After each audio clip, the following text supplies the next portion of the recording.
This is Ross from Secret School of Sound. We're going to do a quick tutorial on sidechain compression in Ableton Live.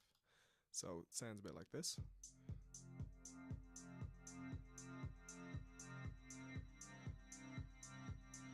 Okay, so we've got this kind of sucked effect on the pad instrument we have here. So without the compressor, I'll just take a listen to it. We've just got this smooth sort of pad sound. And on our other track we have an 808 kit, just playing a simple 4 on the floor rhythm. So just really simple. What we've done, we've placed Ableton's compressor on the pad track. I'll turn that guy on. And if you haven't seen this section before, the sidechain section, you click on this triangle, you get the sidechain option. So we'll turn on sidechaining. You have to tell Ableton where the audio is coming from, so what it needs to react to. So first of all, turn on the drums, and then we need to choose what sample in the drum rack we're keying in from. So in this case, it's going to be the kick pre-FX, and I'll explain why in a minute. Okay, so we're getting our signal from the kick drum on the 808 track, and it's causing the pad track to be compressed. So you need to choose some settings that are going to work. So first of all, we'll make it peak sensing. Pretty quick attack time, so the compressor responds almost instantly.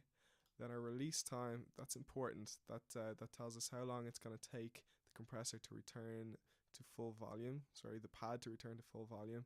So shorter times will result in a snappier.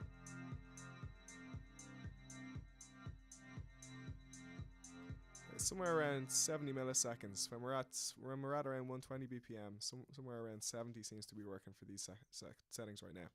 So the ratio up at about 8, pretty high ratio, so we can really hear the effect that we're having.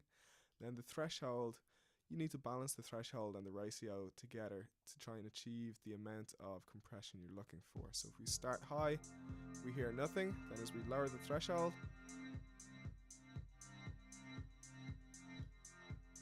you start to hear it. Okay, so the reason I chose pre-effects on the kick was that I can now, if I want, I can mute that kick but still get the sidechain effect. Okay, so we have a kind of a phantom kick. Even when the kick's not there, we seem to be able to, we can perceive it because the pad is being compressed each time. So sidechain compression is great. It lets you bring the kick right to the front of the mix without actually making that drum sound louder. All we're doing is compressing everything else. And you could move that compressor to a return track and send a whole group of instruments there, and have all of those instruments compressed simultaneously, bringing the kick right to the front of the mix.